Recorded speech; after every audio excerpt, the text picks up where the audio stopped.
Aujourd'hui, j'aborde le premier d'une série d'épisodes consacrés à la Première Guerre mondiale. Je vais donc vous parler d'un conflit qui est, pour employer une expression biblique, la genèse d'un siècle apocalyptique à bien des égards. Ce conflit, qui est originellement connu sous le nom de la Grande Guerre, va inaugurer un 20e siècle parsemé de tragédies, tirant brutalement les contemporains de leur sommeil d'une belle époque de fin du 19e siècle à l'insouciance relative. La guerre, aux dimensions généralisées qui éclatent en ce chaud été de 1914, va marquer toute une génération. La Première Guerre mondiale est un conflit qui va durer d'août 1914 à novembre 1918. Elle va impliquer plusieurs pays d'Europe, les États-Unis et d'autres pays du monde. Cette guerre va être l'une des plus destructrices et meurtrières de l'histoire. Elle va entraîner chez les soldats uniquement la mort d'au moins 10 millions d'entre eux, en plus de 20 millions de blessés. Tout en mobilisant plus de 65 millions d'hommes et de femmes dans les industries, elle va aussi faire 20 millions de victimes civiles. Cette guerre est la première que l'on peut qualifier de totale. Les belligérants y mobilisent toutes leurs ressources militaires et économiques. Dans quel but? Celui d'achever la victoire sur le champ de bataille, si bien que le terme « front intérieur » qui est fréquemment employé par les historiens, symbolise parfaitement cette nouvelle conception de la guerre dans laquelle la population civile derrière le front est directement engagée dans l'effort industriel et militaire. Allez, aujourd'hui, à l'Histoire nous le dira, le premier épisode d'une série sur la Première Guerre mondiale.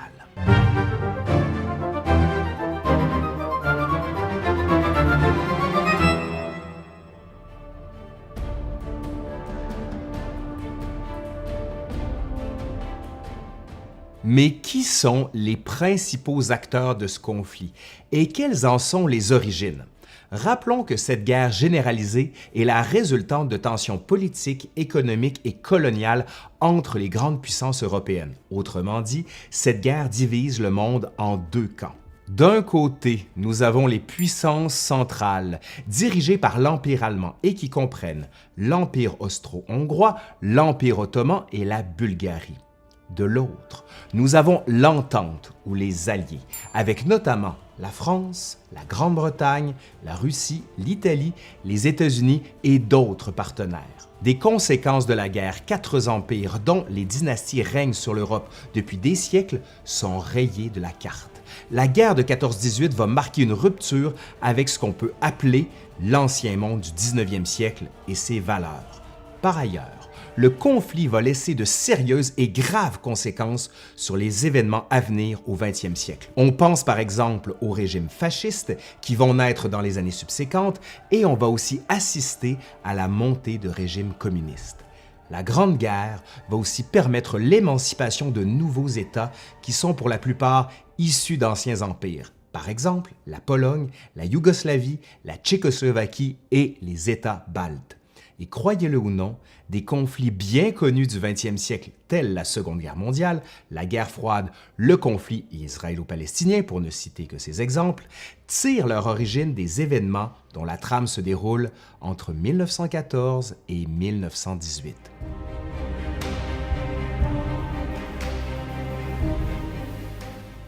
Mais pourquoi dans cette Europe qui jouit d'une paix relative depuis une quarantaine d'années, depuis au moins la fin de la guerre franco-prussienne, en sommes-nous venus au coup en 1914? Quelles sont les origines de ce conflit? Politiquement parlant, si on ne veut pas se casser la tête, la cause immédiate de la guerre est attribuée à l'assassinat à Sarajevo le 28 juin 1914 de l'archiduc François Ferdinand. Mais qui est ce personnage? En fait, François Ferdinand est ni plus ni moins que l'héritier du trône de l'Empire d'Autriche-Hongrie. Autrement dit, il est le successeur de l'empereur François-Joseph Ier qui règne depuis 1848. Vous avez vu la série Sissi avec Romy Schneider? Alors voilà, tout est bien expliqué. Bref, François et son épouse, Sophie Chotek, duchesse de Hohenberg, tombent sous les balles d'un étudiant nationaliste serbe du nom de Gravilo Princip. Dans les jours qui suivent, une partie de la presse internationale traite cet attentat comme un fait divers somme toute isolé. On n'envisage pas nécessairement des conséquences politiques à plus grande échelle. Mais c'est la réaction des autorités autrichiennes à cet attentat qui va déclencher une spirale diplomatique presque impossible à arrêter. On se demande alors s'il serait possible de freiner l'escalade d'une guerre généralisée pour la limiter à une dimension balkanique. Mais l'affaire n'est pas si simple qu'il n'y paraît. Pourquoi? Eh bien, parce que l'objectif initial des Autrichiens est d'enquêter sur cet attentat. Mais secrètement, ils négocient avec les Allemands afin d'avoir leur appui inconditionnel en cas de conflit à plus vaste échelle.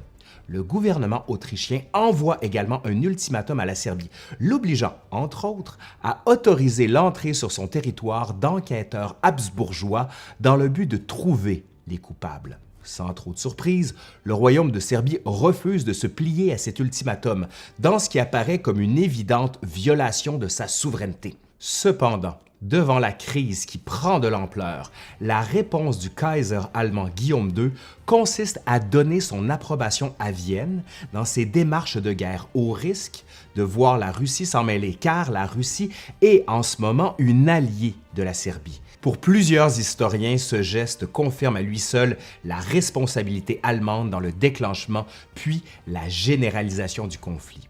Malgré tout, l'attentat de Sarajevo ne peut à lui seul expliquer l'embrasement généralisé de l'Europe. Des causes plus profondes sont à chercher dans la complexité des jeux d'alliance et de balance du pouvoir qui apparaissent en Europe depuis la guerre franco-prussienne avec l'émergence de l'Empire allemand en 1871. À ces jeux d'alliance s'ajoutent des rivalités économiques et coloniales qu'il ne faut pas négliger. Par exemple, chaque puissance européenne compétitionne sur le marché mondial pour l'accès aux ressources, de même qu'à l'expansion territoriale dans les colonies, si bien que ces rivalités constituent des causes structurelles qui doivent être prises en compte dans la montée des tensions en ce début de 20e siècle. Ça n'empêche pas que les dirigeants allemands, notamment l'état-major militaire, acceptent la perspective d'une guerre généralisée. Selon eux, la suite des événements dépend de la réaction de la Russie. D'ailleurs, durant le mois de juillet 1914, soit dans les semaines qui suivent l'attentat de Sarajevo, les grandes puissances, par l'entremise de conversations et de câbles diplomatiques, font de sérieux efforts afin de restreindre le conflit à sa dimension balkanique. Toutefois, dans un contexte de guerre moderne où la mobilisation des armées comprenant des millions d'hommes constitue un processus logistique des plus complexes, nombre de belligérants ordonnent à leurs soldats de se tenir prêts. Vu que le temps et le nombre jouent contre elle, l'Allemagne déclare respectivement la guerre à la Russie et à la France les 1er et 3 août 1914. Autre signe que les événements s'accélèrent, dès le lendemain, le 4 août, des centaines de milliers de soldats allemands foulent le sol de la Belgique, violant ainsi la neutralité de ce petit État. En réaction, la Grande-Bretagne déclare la guerre à l'Allemagne le jour même. Donc, les Britanniques et les Français vont s'allier afin d'enrayer l'invasion allemande vers Paris. En conséquence, les jeux des alliances finissent par engager la plupart des puissances européennes et le conflit devient généralisé. La Grande Guerre débute.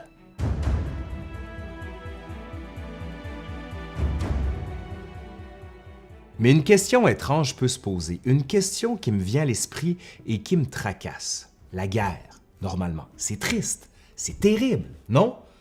Pourtant, la guerre est accueillie avec joie par une majorité d'Européens. Pourquoi? Eh bien, on peut penser que bon nombre de personnes voient dans la guerre plusieurs possibilités d'émancipation, d'aventure ou plus simplement de libération d'énergie ou de pulsion. Pour les plus jeunes, le fait de participer à la guerre peut passer par une revalorisation de soi avec cette idée de quitter le cadre familial, banal et ennuyeux du quotidien et, qui sait, peut-être devenir un héros. Rappelons également que cette guerre constitue le premier affrontement d'envergure impliquant des coalitions à l'échelle européenne depuis 1815, depuis la fin des guerres napoléoniennes. Aussi, la plupart des campagnes décisives de la Grande Guerre vont se dérouler sur le continent européen. C'est donc dans ce contexte général que des millions de volontaires et de conscrits vont partir au front en ce chaud, très chaud été de 1914. Donc, qu'est-ce qui va se passer? Où est-ce qu'on va se battre? Honnêtement, ce n'est pas clair. On a seulement une vague idée où les combats vont avoir lieu. Les soldats et les civils ne sont pas tellement bien informés. À Paris, par exemple, on va dire « à Berlin, à Berlin ». Puis à Berlin, on va dire « allez, à Paris, à Paris ». Ouais, mais encore, on ne peut pas juste avancer au son du canon. On a besoin de quelque chose de plus concret comme information. Eh bien, je vous dirais que même les dirigeants politiques et militaires, ceux qui sont censés disposer d'informations fiables, n'en sont pas plus certains. On sait seulement que les états-majors militaires, dans les premières phases du conflit, vont tenter de mettre en œuvre des plans stratégiques qu'ils avaient conçus depuis environ une décennie. Par exemple, la France dispose de son plan 17, qui envisage une offensive immédiate en Alsace-Lorraine, offensive conjointe à un assaut russe sur le front Est. La Russie, justement, par son plan 19, prévoit un assaut simultané contre l'Allemagne et l'Autriche-Hongrie. De leur côté, les Austro-Hongrois hésitent à savoir qui de la Russie ou de la Serbie représente le véritable ennemi à abattre. Logiquement, la Serbie doit être écrasée, ne serait-ce qu'à des fins vindicatives, dans la foulée de l'attentat de Sarajevo. Quoique stratégiquement parlant, la Russie constitue un bien plus grand danger. Quant à l'Allemagne, elle dispose de son plan Schlieffen, qui part du principe que la guerre va être menée sur deux fronts, en prenant soin d'éliminer la France en premier, puis se retourner contre la Russie. Il semble donc qu'il n'y a que les Austro-Hongrois qui aient un objectif de guerre assez clair, celui d'anéantir la Serbie. Les autres puissances, même l'Allemagne, sont confrontées à la perspective d'une guerre totale de manière très rapide, si rapide qu'elles n'ont même pas le temps d'élaborer des objectifs de guerre précis. D'ailleurs, c'est seulement pendant les hostilités que les autres puissances vont entreprendre cette réflexion sur les fameux objectifs stratégiques. Bref, on part à la guerre sans plus ou moins savoir pourquoi, mais une fois bien plongé dans les tranchées, alors là, on commence à se demander où on s'en va avec tout ça. On note également que la notion de temps est importante, notamment pour les puissances centrales, qui souhaitent maintenant aller à la guerre, alors que certains États ennemis n'en sont pas à leur puissance optimale. La guerre est donc acceptée comme une fatalité, comme quelque chose de naturel dans le cycle de la vie. Bref, c'est la guerre. Il faut marcher en direction des territoires ennemis et remporter une victoire aussi rapide que décisive.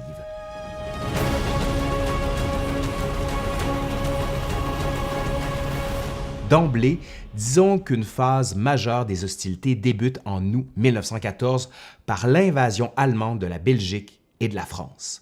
À l'est du continent, les combats vont initialement se dérouler le long de la frontière germano-russe, au nord, et russo-autrichienne au sud. En revanche, ce qui retient d'abord l'attention, c'est qu'au moment de l'ouverture des hostilités sur le front ouest, aucun des plans militaires envisagés par les belligérants depuis plusieurs années n'a fonctionné. Les plans ont seulement servi à déterminer grosso modo où auraient lieu les affrontements, mais l'issue du conflit sera bien davantage déterminée par les moyens militaires, économiques et industriels des belligérants. Dans ce contexte, puisque ces armées marchent vers la France, que fait l'Allemagne? Eh bien, disons que l'objectif principal des armées allemandes à l'ouest consiste à concentrer toute la puissance sur l'aile droite du front pour passer rapidement en Belgique et prendre en tenaille les armées françaises qui sont, pour la plupart, concentrées un peu plus au sud le long de la frontière des anciennes provinces d'Alsace et de Lorraine. Autrement dit, tandis que les Allemands marchent sur Paris en passant par la Belgique, les Français foncent en rang serré au son des tambours et des clairons vers l'Alsace-Lorraine. Le mois d'août 1914, le premier de la guerre, est par conséquent extrêmement meurtrier pour les Français qui doivent battre en retraite à peu près partout. Heureusement pour les Alliés, les Allemands éprouvent de sérieux ennuis logistiques, d'importantes pertes au combat et des problèmes dans leur chaîne de commandement. À ce propos, le fait pour les Allemands de placer leur quartier général du front ouest à environ 300 km de la zone de combat n'est peut-être pas l'idée du siècle. Je dis ça, je dis rien. Mais face à eux, on peut raisonnablement penser que, pour l'essentiel, la priorité des Français consiste à protéger Paris, la capitale, puis tenter de reconstituer une ligne de front pour reprendre l'offensive. De concert avec les alliés britanniques, les Français se ressaisissent et lancent une contre-offensive générale, mieux connue sous le nom de la célèbre bataille de la Marne, dans les premières semaines de septembre 1914. Cette victoire des Alliés a pour conséquence d'arrêter de justesse les Allemands devant Paris. Ceux-ci se trouvent alors à moins de 50 km de la capitale. Simultanément, sur le front Est, la Russie fait avancer ses armées contre l'Allemagne et l'Autriche-Hongrie. Bien que nombreuses, les armées russes sont généralement moins bien équipées et entraînées que leurs vis-à-vis européens. Contrairement aux Allemands, les Russes disposent d'une nette supériorité numérique qui doit, normalement, leur permettre d'encaisser des pertes plus importantes et d'atteindre quand même les objectifs. Mais alors, pourquoi les armées russes sont quasi en déroute à l'été 1914?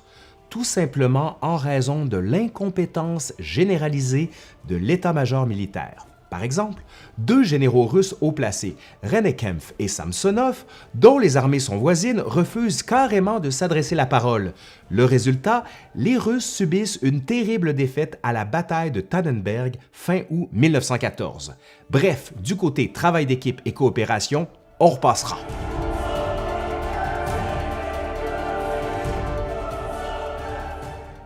À la fin de 1914, soit après 5 mois de combats acharnés, la guerre à l'ouest, comme à l'est, est dans une impasse. Les principaux fronts sont stabilisés et les armées ne peuvent plus avancer. Les soldats sont également exténués, si bien qu'une pause est nécessaire. Peu de gens avaient envisagé que la guerre serait longue.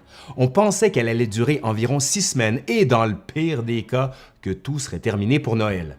En d'autres termes, les belligérants n'étaient pas préparés à livrer une longue lutte. Mais faire la guerre en 1914 pose des défis sans précédent aux généraux. Par exemple, ils doivent analyser des qualités incroyables d'informations souvent contradictoires, faire manœuvrer d'immenses armées, vivre avec des problèmes logistiques, avec des rivalités personnelles, entre autres. Bref, c'est compliqué. De leur côté, les soldats se battent à découvert, en rang serré, selon les doctrines d'avant-guerre. Ils sont souvent massacrés parce que ces doctrines ne sont pas en symbiose avec ce qu'imposent désormais les règles d'une guerre moderne où la puissance de feu est décuplée. À titre indicatif, les 5 premiers mois de la guerre, d'août à décembre 1914, entraînent pour la France la perte d'environ 300 000 soldats tués, et ce nombre n'inclut pas les blessés ni les disparus.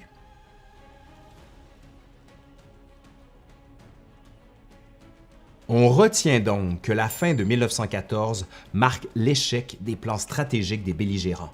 Les Allemands n'ont pas vaincu la France en 6 semaines, malgré qu'ils occupent alors une portion importante de son territoire. Toutefois, les Allemands se consolent en pensant que les Alliés sont eux aussi épuisés et que l'on pourrait reprendre l'offensive plus tard dans de meilleures conditions. À l'Est, les Russes ne parviennent pas à capturer une portion notable du territoire allemand, mais ils font des gains considérables aux dépens de l'Autriche-Hongrie. Ce qui m'amène à dire qu'à long terme, une guerre prolongée serait plus désavantageuse pour les puissances centrales dont les ressources sont limitées par rapport à celles des Alliés. Ceux-ci, justement, les Alliés, peuvent compter sur leur empire coloniaux, sur le ravitaillement des pays neutres et sur un contrôle quasi total des mers qu'ils sécurisent dans les premières semaines du conflit. De plus, comme je l'ai dit, la guerre courte qu'on avait envisagée ne s'est jamais matérialisée. On s'est battu en 1914 quasiment à découvert, c'est-à-dire en rase campagne, où le système des tranchées n'était pas encore parfaitement élaboré. Donc, ce type de combat est assez exceptionnel parce qu'il ne représente pas la norme des affrontements en 1914-1918. Par contre, le ratio très élevé des pertes pour cette première phase du conflit va de pair avec les batailles en rase campagne. Par la suite, d'autres théâtres d'opérations plus secondaires apparaissent. Par exemple, l'Empire ottoman entre en guerre aux côtés des puissances centrales en novembre 1914. S'ouvrent alors des théâtres d'opérations sur la côte ouest de la Turquie, dans le Caucase, en Égypte, en Arabie et en Mésopotamie. En mai 1915, c'est au tour de l'Italie d'entrer en guerre aux côtés des Alliés et son armée va livrer bataille dans les Alpes autrichiennes. Des affrontements vont aussi se dérouler dans les Balkans comme en Serbie, en Roumanie, en Grèce et en Bulgarie. Notons aussi que des puissances comme l'Angleterre et la France engagent leurs colonies, ce qui donne une dimension mondiale au conflit. Il va y avoir aussi des combats en Afrique et en Asie où les Alliés vont s'efforcer de prendre les quelques colonies que possède l'Allemagne. Le conflit se polarise aussi du côté politique, notamment parce que les armées se fortifient de plus en plus dans les tranchées et qu'un dénouement rapide de la guerre est à oublier. À l'intérieur des pays, les diverses invasions créent une sorte d'urgence nationale où les populations sont désireuses de se battre pour leur patrie, ce qui fait que les législations suspendent leurs règles de fonctionnement pour donner plus de pouvoir aux militaires. Parallèlement, on observe des trêves entre les partis politiques, chose qui aurait été à peu près impensable avant 1914. Et au fur et à mesure que se poursuit le conflit, d'autres facteurs contribuent à en déterminer la direction et par conséquent l'ampleur des destructions occasionnées. Parmi ceux-ci, on note les effets de la science, de la technologie, de la production de masse et l'existence d'appareils gouvernementaux omniprésents et centralisés.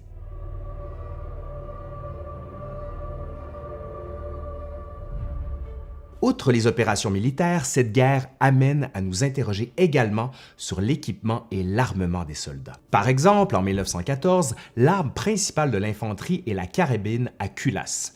Bien entraîné, le fantassin moyen peut tirer une dizaine de coups à la minute, malgré qu'il soit chargé d'un équipement pouvant atteindre jusqu'à 50 kg. À un plus haut échelon, les régiments sont dotés de quelques mitrailleuses, qui font leur apparition dans les années 1880. La mitrailleuse de l'époque peut tirer environ 500 coups à la minute. Elle constitue une arme défensive par excellence qui peut, à elle seule, faucher une vague entière de fantassins. D'autres armes qui, pour la plupart, existaient avant 1914, vont connaître un développement important pendant les hostilités, telles la grenade, le lance-flammes, le mortier, le gaz chimique, le char d'assaut et l'artillerie à tir rapide. Ce développement est si rapide et frappant que la figure du soldat de 1914 varie radicalement de celle de son homologue de 1918, comme on va le voir dans les prochains épisodes. Je prends seulement un exemple.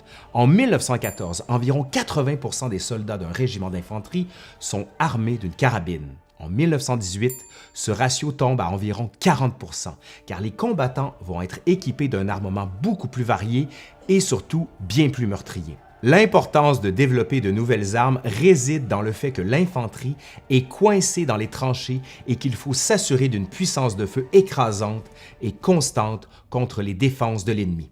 Pourquoi? Eh bien, pour restaurer les possibilités de mouvement sur le terrain face à l'enlisement d'une guerre de position. Enlisement qui devient de plus en plus évident à la fin de l'année 1914. La science et la technologie sont mises au service de la guerre pour remporter la victoire.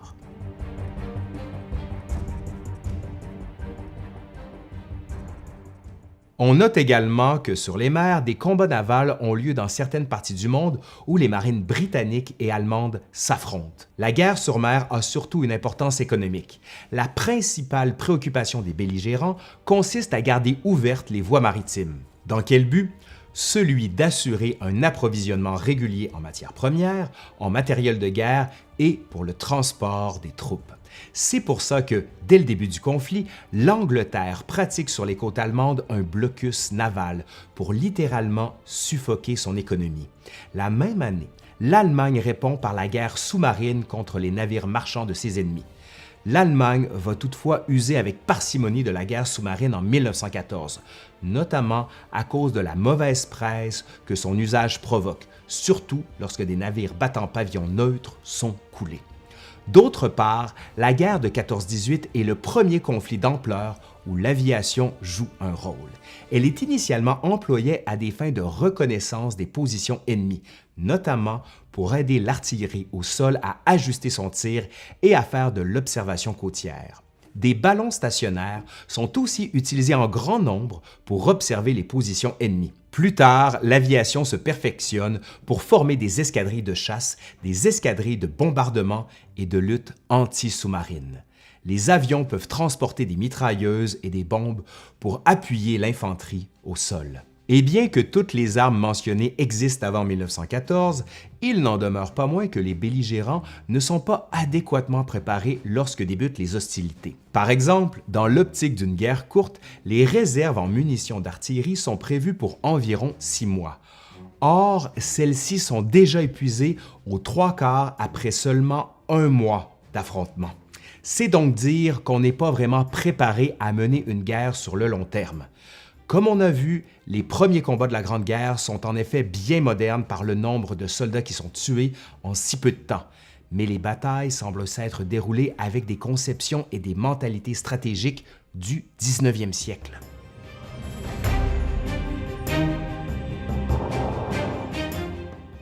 Et c'est ce qui m'amène à faire un premier bilan pour conclure cette année 1914. En fait, je vais faire quelques observations qui vont laisser présager la suite des événements. D'abord, sans surprise, le bilan de la fin de la campagne militaire de 1914 est décevant pour tout le monde. Sur le front ouest, c'est simple, on est bloqué. C'est l'impasse. Les Alliés résistent, mais les Allemands occupent environ 90% du territoire belge et une douzaine de départements dans la partie nord-est de la France où se trouve le cœur industriel de la nation. Mais que signifient ces conquêtes pour l'Allemagne? En fait, pas grand-chose dans l'immédiat, parce qu'elles n'apportent pas la victoire décisive tant espérée. Le plan Schlieffen est un échec, ne serait-ce qu'en considérant qu'il ne fournit pas à l'Allemagne la guerre sur un seul front tel qu'envisagé. Au contraire, l'Empire du Kaiser se trouve dans un étau où on se demande comment on fera pour s'en dégager. Dans ces considérations, les Allemands choisissent de s'enterrer et les Alliés font pareil. Simple en apparence, la nouvelle stratégie allemande consiste à adopter une posture défensive en prévision des campagnes de 1915. Ce faisant, on érige d'imposants systèmes de tranchées et on renforce les lignes de communication routière et ferroviaire sur les arrières du front. Donc, si les Allemands ne peuvent pas gagner la guerre à l'ouest, ils doivent se contenter de tenir leur position sur ce front, tandis qu'ils examinent les possibilités à l'est où les plus grandes distances semblent un peu plus favorables à une guerre de mouvement. En attendant, c'est Noël. Les soldats célèbrent malgré tout un peu partout sur tous les fronts. Ils savent aussi qu'une paix immédiate n'est malheureusement pas à l'agenda de leurs dirigeants. On se revoit au prochain épisode, celui de 1915. Merci à Carl Pépin, grand spécialiste du sujet, qui a participé à cette vidéo. Et si vous voulez en savoir plus, abonnez-vous à la chaîne. Et vous pouvez aussi aller sur le Patreon pour nous aider à faire des séries comme celle-là. Allez, je suis Laurent Turcot de l'Histoire nous le dira et je vous dis à bientôt pour 1915.